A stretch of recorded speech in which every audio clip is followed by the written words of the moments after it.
Okay, so thanks everybody. Thank you for joining this presentation today. Um, Let me start first by introducing myself. I guess not a lot of you know me, but my name is Ganotis. I've been working in Athens for about 14 years now, and I started out as a developer for backend services. I then moved to a front-end services team, and then to on-prem deployments for on-prem environments, actually. Then I moved to a software architecture, so I worked for products within Atos for providing the software architecture for that. And as of today, I'm a solutions architect working for public safety domain. Now, speaking about public safety, what we mean by that, I'm sure you have heard, for example, 112 for Europe and 911 for USA.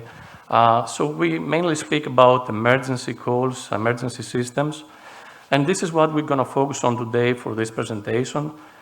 But looking at it in a cloud perspective, so our solution is on the cloud, and that's why we're talking about the call handling as a service here.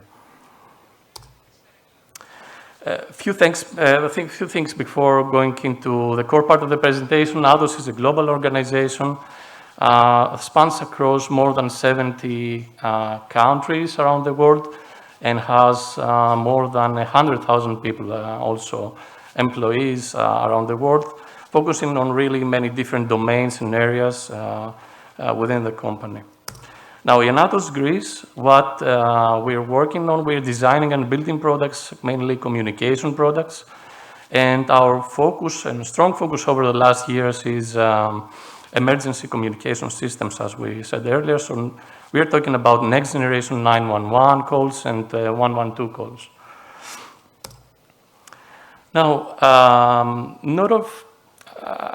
even if you have deployed your services, your application to the cloud, there are several things that may go wrong, actually. So you may have a zonal outage.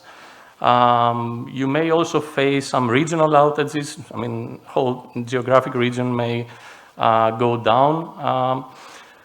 Or even worse, you may receive some attacks on the system. So you may have either some internal attacks from the cloud infrastructure, or you even may have attacks on the API level or application you serve over the to the public over the internet. So for this presentation here, and what I want to share with you is what we have done, how we have designed our system, and we have built it in order to protect it from such cases, from such scenarios, and make sure that we don't lose a single call, because remember, we're talking about the emergency here. We're talking about mission-critical software. Now, some terminology and things before going further to help you better, follow the rest of the presentation. We talked about public safety. So as part of public safety, we have two, let's say, environments here. So we have NGCS, so it's the next generation core services, and we also have PSAPs. So we have the public safety answering points. Now, for next generation core services, you can see that you can picture it like an engine with gears inside that interwork, where gears are the products actually we have, that interwork together, and they try to collect all the information they need. And based on some routing policies we define in our system, they try to find, so AGCS actually tries to find the correct PSAP. So in the PSAP environment, actually, you can see again that we have products that work together, and it acts like the front-end part of the handling of the call, actually. So if we were speaking about a flow here, that would start on the left-hand side with a mobile device, and this is an example, it could be any other device, where somebody has an incident and types 911 or 112, and then this call gets into the NGCS environment. As we said, NGCS will try to find the correct PSAP, and then will forward the call to the PSAP, and then the PSAP will try to find the correct agent or agents that need to answer this call. Now, a small point I want to highlight here is that the agents, all they have is just a browser, and they don't need any other device based on the architecture, and we're gonna see this also later on. Now, if we talk about PSAP, remember we talked about two different domains, environments as part of public safety. So if we zoom in a little bit more on the PSAP, we're gonna see some architecture here. When you have a call that is coming from NGCS environment, then the first element is gonna hit is BCF. So in our case, BCF acts like a border control function. It is actually a border control function and acts like a firewall or proxy for the calls. And it also has attached a ZIPREC. It's a recorder we have for long-term recording for our calls, the audio stream, video, and so on. Next, the call gets forwarded to the PCE, which is another element in our solution, and acts like an IP PBX box here. But due to the fact that this is in Z protocol, then it has to get converted into WebRTC, which is the new modern technology we use here. And the job, this specific job, is get done by Media Server Gateway. This is the other box that has a direct link with the call takers. And it's the way actually to pass all this audio, video stream that we want. And again, highlighting to the browser without any other dependency on the call taker side. Now, inside the browser, what the call takers see is a rich application with a whole set of buttons to handle the call, maps, so we integrate with map providers. We provide, connectivity with IoT, cameras, and so on. So there is a whole set of features implemented in there. And this is being served by our CHS, is the call handling server. The fact that you see boxes here doesn't necessarily mean that we are having VMs, doesn't necessarily mean we're talking about VMs in the cloud, but we try to build more and more services and features into containers where they are orchestrated by Kubernetes, for example, because later on, you'll see that we get the benefit that you can integrate better with the cloud providers and get this as a managed service, for example. Now, why is what we're talking about today important to us, and why are we talking about this as a service, the call handling as a service? For you to better picture this, I would like to mention that in the past, what we had was these big PSAP server rooms, actually.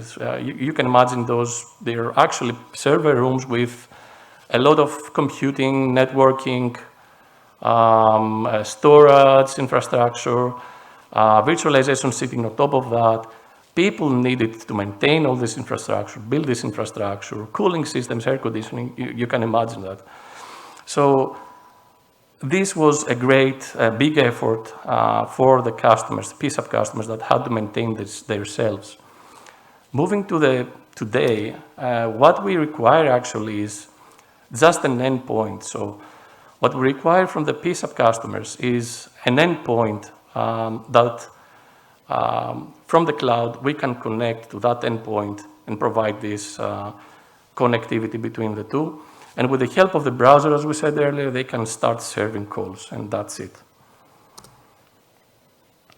Now, to make sure that we have a robust system and we have this continuity in the calls, we wanted to follow some principles within this solution.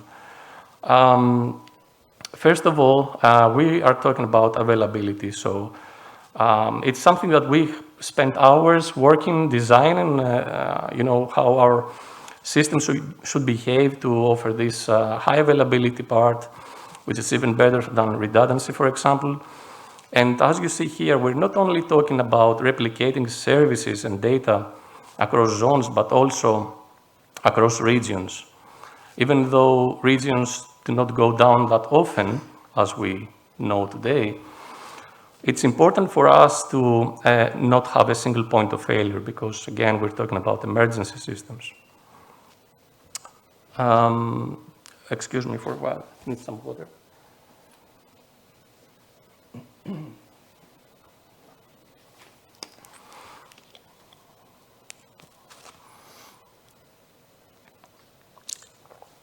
So next principle is resiliency. So we really like to build towards this direction. So we really want our system to behave in a way where, depending on demand and the number of calls we receive, either this can be scheduled, busy hours within the day, week or so, or something that is unplanned, like a major incident, like a big fire, like an earthquake or so. We want our system, in any case, to grow immediately and also shrink to save costs on that. Next one is security. Of course, we try to build on security. We try to follow the best practices that cloud providers offer us. We use the cloud firewalls. We have built dedicated links between the PSAPs and the cloud. And of course, when we are talking, for example, at the application level for authentication, excuse me again, this mask gets too hard. So when we're talking about that, we don't talk about basic authentication, just that. So we are using single sign-on with the help of multi-factor authentication. Number 4 is durability. So based on our research, what we've done in the past is that most, at least, out of the top cloud providers, what they provide is an SLA for durability that is 11 nines. And this is a really strong SLA. And is something that makes us feel more secure that what we save in the cloud, so any application data, any storage, any recordings, like we said earlier, are going to be kept there, going to be maintained there under this SLA. Okay, for this one, I'm sure, most of you know benefits of the cloud. I'm just wanted to highlight what we found along our journey, our cloud journey, useful, what we enjoyed. So elasticity, like we said earlier, is something that what we have in our systems in order to grow and shrink depending on the demand, on the number of calls. Of course, unlimited capacity is something you get from the cloud providers. So you don't need to pre-order, for example, specific terabytes or petabytes of data. Of course, we rely on managed infrastructure. We like to focus on the customer rather than spending effort on operations, maintaining the infrastructure. Flexibility is also something we really liked and found useful. Along with the WebRTC technology, you can easily, in a way, you can say that you can scale out also agents that work for PSAPs. So in major events or in the COVID era we were running, we can say that you could just have remote agents connecting directly to the service that we provide on the cloud, and then start serving emergency calls, right? Capex versus Opex, of course, in this case, there's no need to pre-calculate costs. You just pay for what you use. Speed and agility is something that we also try to build more and more by using automation tools like Terraform, Ansible, that we can replicate infrastructure and we can onboard customers, specifically here, PSAP customers, but could be any other need, as fast as we can. Moving to the last part of my presentation, enhanced security. So some more benefits. Enhanced security is something we get from the cloud providers by default and by design. So any efforts needed by PSAP customers, it's now being done by the service we provide to them. And last but not least, innovation. It's something we have done in the past and we still enjoy.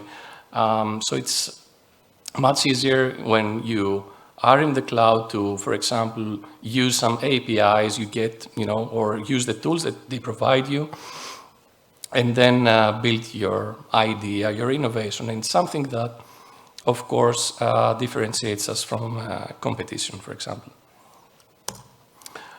So, not sure if I have time for questions, but for sure I would be happy to, yeah. You do. You Okay. do. So any questions? Can we have the lights turned on? Awesome. Any questions? No? Seems to be clear. Would you like to ask them anything? To ask? To ask the crowd anything, yeah. Yeah, maybe if you don't have questions right now, if you don't have something in mind, you feel free to, I don't know, it's not shared. Feel free to contact me either by email or LinkedIn. You can find me out. I would be I would be happy to hear your comments, your thoughts, and answer your questions. Awesome. Great. Thank you, Stefano. Thank you for joining.